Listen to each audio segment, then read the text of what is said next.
the joint convention. I think, it's another philosophical argument that he's making here about how he thinks government should be approached. And there has been a clash sometimes. Some state reps have issues that they like to hold on to, and he's clashed with them. And you hear it a lot here about, warnings almost from the State House saying, it's not our job to tell school districts what to do. It's pretty clear he's talking about the fight that he had in the last legislative session with Republicans over a parental rights bill. That's something that's a big priority for the Senate and the House in particular. The governor had signaled he would have vetoed the legislation that was on its way to his desk but ended up being stalled. So I think if you're looking for any message here in Concord, that would have been it. But at the same time, you heard him also saying, that we shouldn't be trying to impress our will on, a town 100 miles away or a school district 100 miles away. He calling out states like Virginia saying, hey, if they've just finally come around to parental rights, that's something we've been doing a long time here in New Hampshire. So there was a little bit of a national message and a state message at the same time there, Steve and Jean. Also, Adam notably calling out Iowa for their performance in the caucus, saying he may be getting a call from the governor of Iowa. That could be true. We heard a couple of promises up there, Adam. One, a balanced budget with no new taxes, and also, once again, to protect New Hampshire's first in the nation primary status. What did you make of what he had to say about the primary? I think what's important there is the fact that he said that everyone is on the same page. These days it's so hard for Democrats and Republicans to get along, but on this issue they are united, and that was a standing ovation from both sides of the chamber who were in here basically, standing up for New Hampshire and the New Hampshire primary. State law is going to dictate that New Hampshire hold the first primary. The Secretary of State's going to uphold that law, and so that's on the table there. It was interesting, though, on the energy issue, nothing concrete. Maybe we'll hear something in the budget address, but it'll be interesting to hear if we get something more definite. What the governor said there was we're going to keep working on this, but we didn't hear a plan.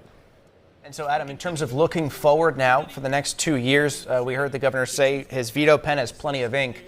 Beyond that, and then when you mentioned the primary as well, when it comes to political futures, Governor Sununu's political future is often discussed and considered as well. Where does this kind of leave the next 2 years and moving forward beyond that? Yeah, it's interesting. He said on Close Up last year in November that, we weren't going to hear anything from him essentially on the front of whether or not he'd declare a presidential campaign. He's like, well, probably never.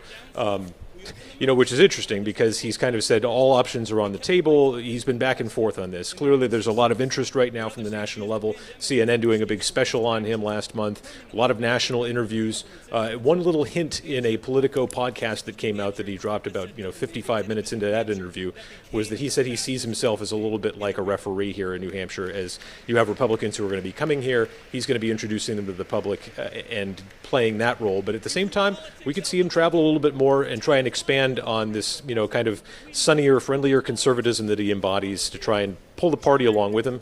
But of course, he's got a busy legislative session ahead here in Concord as well. And Adam, we saw a lot of well-known faces in the state of New Hampshire and even beyond there. But perhaps the highlight was the wave to the Groveton High School civics and government class sitting up there in the balcony. How do you think that they should sum up this fourth inaugural address from the governor as he heads into a fourth term? What should their paper say, their essay about this? They should not be ashamed and to make it all about them, right? And that's the governor is highlighting how most of New Hampshire does things, right? And that's in politics, as things have become more and more polarized, we've seen more and more fights here at the State House over policy. And a lot of people who've been here for decades lament the diminishing collegiality, the friendships across the aisle that have kind of diminished over the years. And I think that for those younger people who are watching this, they should definitely take away that message that they're doing it right. That the people who are focused on working together and getting the job done, in a bipartisan fashion, that's kind of seemingly the takeaway here today. It's something the governor has said a lot, and who knows if people will listen to him in the long run. But certainly, I think you're right, Gene. Those students shouldn't be ashamed and bashful about highlighting the fact that they were a key part of this speech. A key part. We're looking at their faces on the screen once again. I'm sure their parents at home are pretty proud too. WMUR political director Adam Sexton, always great to have your insight. Thank you so much. Adam will continue his reports throughout the day and in our evening newscast.